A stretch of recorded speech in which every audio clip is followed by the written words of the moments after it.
असल में क्या है, गोल्ड पोस्ट को चेंज करने का एक मामला है, गवर्नमेंट बैकफुट पे आ गई है।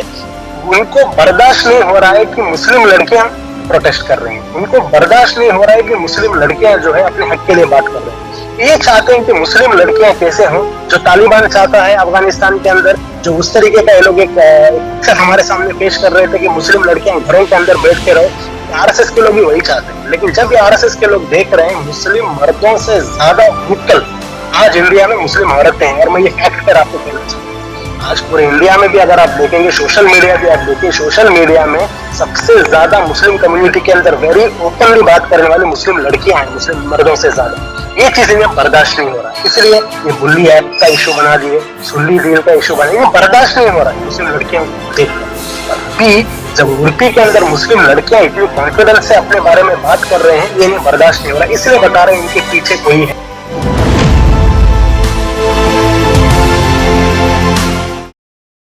देखिए, आप लोग जानते होंगे कि अभी एक इंडिया में जेनोसाइड का एक कॉन्सेप्ट लोग लेके आ रहे हैं कि धर्म संसद में लोग एक बात कह रहे हैं कि जेनोसाइड होना है, 20 लाख मुसलमानों का कत्लेआम करना है। तो जेनोसाइड अगर आपको समझना है, जेनोसाइड में दो इंपॉर्टेंट पार्ट्स है।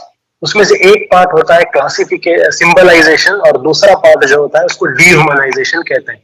सिंबलाइजेशन का मतलब यह होता है कि आप एक कम्युनिटी के जो सिंबल्स होते हैं उस सिंबल्स के खिलाफ नफरत पैदा करो। जैसे टोपी देखते ही आपको नफरत आना चाहिए, दाढ़ी देखते ही आपको नफरत आना चाहिए, स्कार्फ देखते ही आपको नफरत आना चाहिए, अजान सुनते ही आपको नफरत आना चाहिए।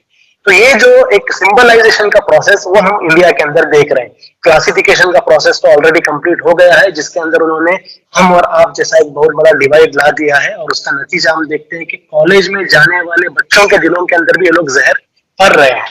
लेकिन उसके साथ जो है अब सिंबलाइजेशन में लोग चले गए हैं। आपने नॉर्थ इंडिया में देखा होगा कि किस तरीके से नमाज से, जुम्मा की नमाज से नफरत लोगों के दिलों में पैदा की गई थी कि आप नमाज ही नहीं पढ़ सकते।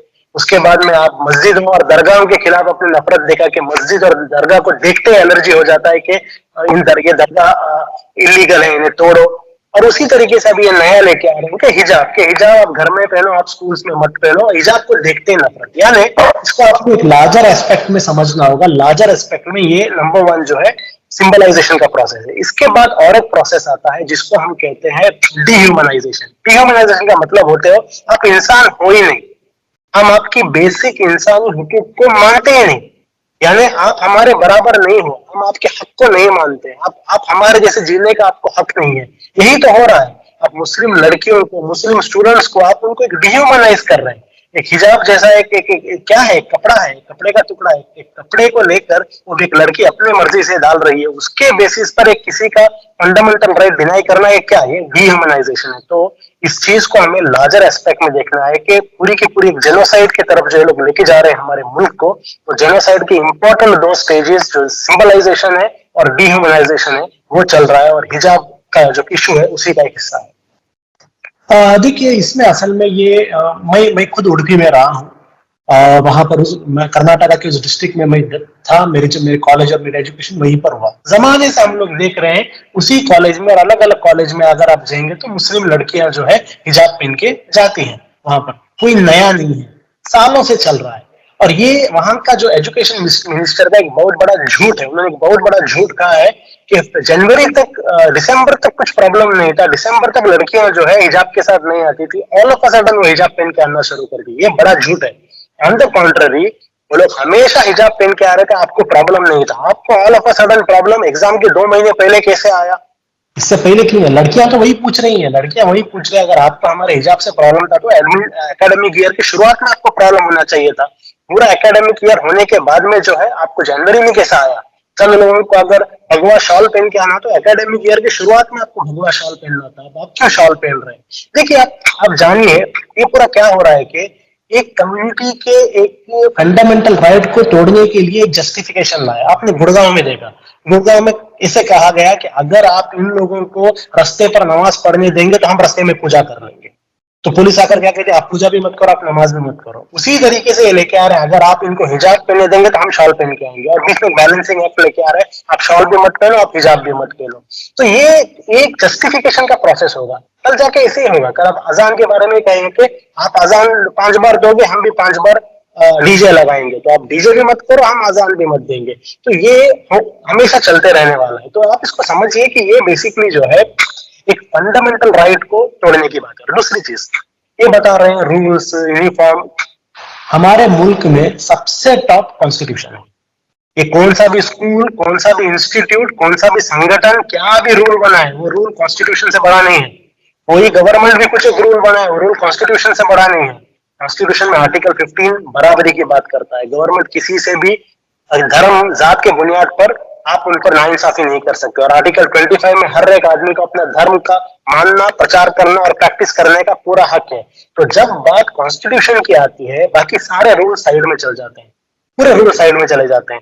और अगर आप अमेरिका के अंदर अलग अलग हाईकोर्ट के, अमेरिका के अंदर भी अगर आप देखेंगे, वहां पर भी और यूके के अंदर भी बहुत सारे लड़कियों ने वहां का कोर्ट का भी दस्तक किया था, और वहां की कोर्ट ने भी ये कहा कि जो फंडामेंटल राइट है वो सबसे ऊपर है।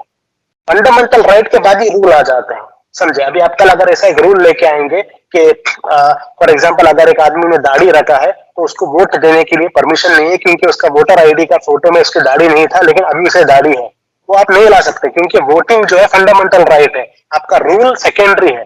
तो ये चीज हमें समझना है, फंडामेंटल राइट्स को खत्म करने की, उसके खिलाफ रूल बनाने की कोशिश की जा रही है। देखिए, इसमें अभी ऑलरेडी कर्नाटका हाईकोर्ट में 5 बच्चियों ने केस डाल दिया है, और कर्नाटका हाईकोर्ट में वो केस पेंडिंग है कि मोस्टली ट्यूसडे या थर्सडे को केस अपियर होने वाला है।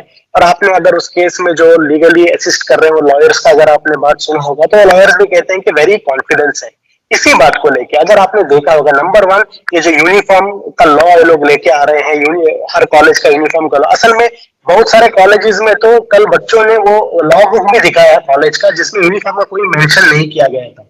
चलो, अगर for the sake of argument वहां पर अगर कॉलेज में अगर यूनिफॉर्म है भी, for the sake of argument मैं कहता हूँ, लेकिन जब कोर्ट में ये बात जाता है, जब एक इंडिविजुअल की कॉन्स्टिट्यूशनल राइट्स की बात आती है, बाकी सारे लॉ वहां पर रिजेक्ट हो जाते हैं। कॉन्स्टिट्यूशनल राइट सबसे ऊपर का राइट होता है, जैसे मैंने आपको पहले बताया। और ये जो केस कोर्ट में जा रहा है, ये कोर्ट में हमें भरोसा है, जो लोग इस चीज को वेरी क्लोजली फॉलो कर रहे हैं, जो लीगल एक्टिविस्ट को फॉलो कर रहे हैं, हर कोई ये वेरी क्लियरली जानता है कि कोर्ट में ये जो फैसला है इन बच्चियों के हक में आना है, अगर कॉन्स्टिट्यूशनल राइट को प्रायोरिटी देंगे। और अगर कोर्ट में इन बच्चियों के हक में फैसला होता है, इंशाल्लाह होगा, होने के बाद उस फैसले को लेकर ना सिर्फ कर्नाटक में बल्कि पूरी इंडिया की जो हमारी बच्चियां हैं उन सबको इसमें बड़ा एक रिलीफ मिलने वाला है।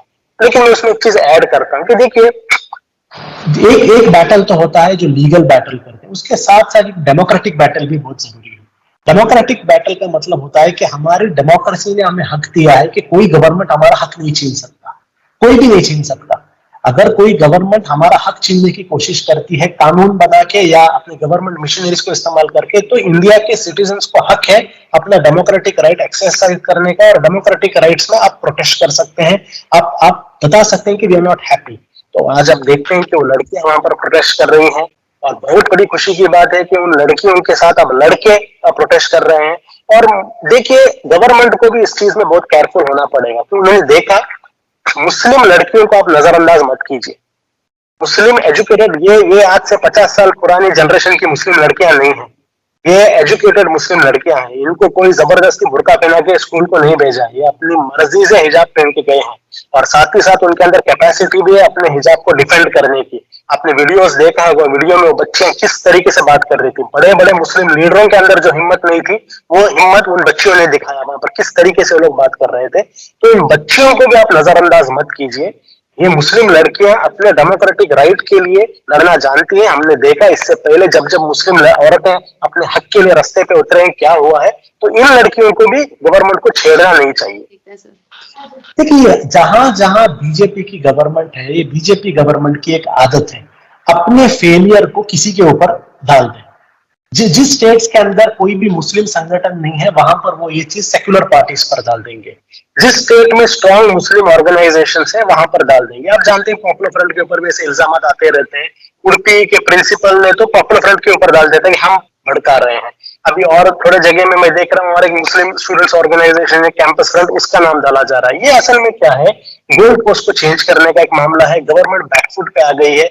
उनको बर्दाश्त नहीं हो रहा है कि मुस्लिम लड़कियां प्रोटेस्ट कर रहे हैं, उनको बर्दाश्त नहीं हो रहा है कि मुस्लिम लड़कियां जो है अपने हक के लिए बात कर रहे हैं। ये चाहते हैं कि मुस्लिम लड़कियां कैसे हों, जो तालिबान चाहता है अफगानिस्तान के अंदर, जो उस तरीके का ये लोग एक पिक्चर हमारे सामने पेश कर रहे थे कि मुस्लिम लड़कियां घरों के अंदर बैठ के रहो, ये आरएसएस के लोग भी वही चाहते हैं। लेकिन जब ये आरएसएस के लोग देख रहे हैं मुस्लिम मर्दों से ज्यादा वोकल आज इंडिया में मुस्लिम औरतें हैं, और मैं ये फैक्ट पर आपको कहना चाहता हूँ, आज पूरे इंडिया में भी अगर आप देखेंगे, सोशल मीडिया भी आप देखिए, सोशल मीडिया में सबसे ज्यादा मुस्लिम कम्युनिटी के अंदर वेरी ओपनली बात करने वाली मुस्लिम लड़कियां हैं, मुस्लिम मर्दों से ज्यादा।